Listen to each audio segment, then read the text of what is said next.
What's up, everybody? There won't be any fancy pictures or jokes today. I'm just going to talk.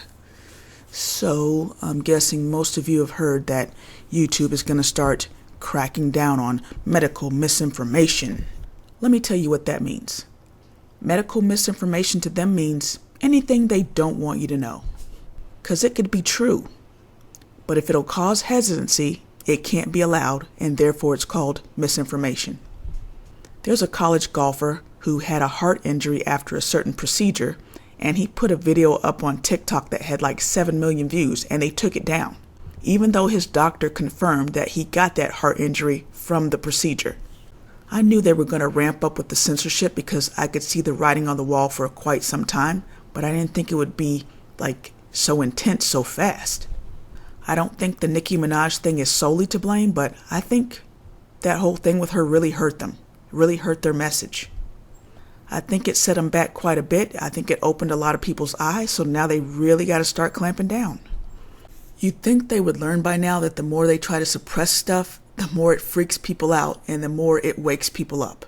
I've posted several videos on my other channel that I'm sure will be in violation of this crackdown, so I'm just waiting to see what will happen with that. I'm really going to have to reevaluate how I'm going to get my message out. I knew this was going to happen, but like I said, I thought we had more time.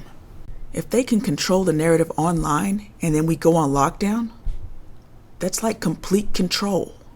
What's going on in Australia ought to be terrifying to everyone.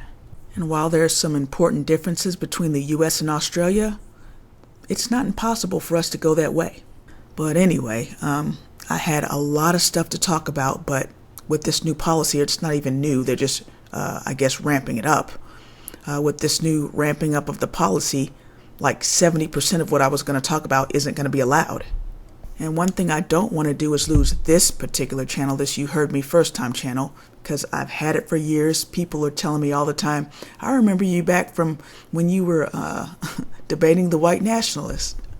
I'll make videos for a while, then I'll step away even for a few years, and when I come back, people are waiting on me.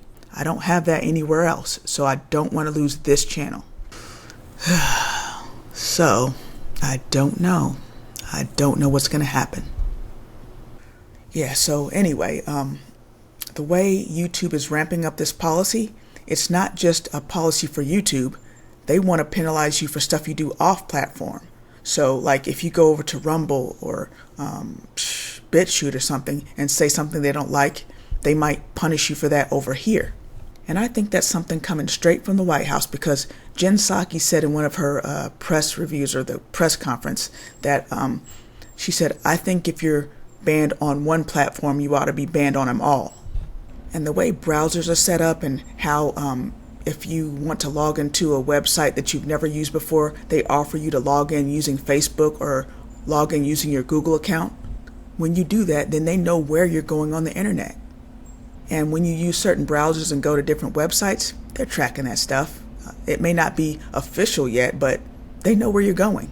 Anyway, I could drone on forever, but just give me a few days to process all this and figure out if there's anything I can do, and then I'll get back to you guys. But yeah.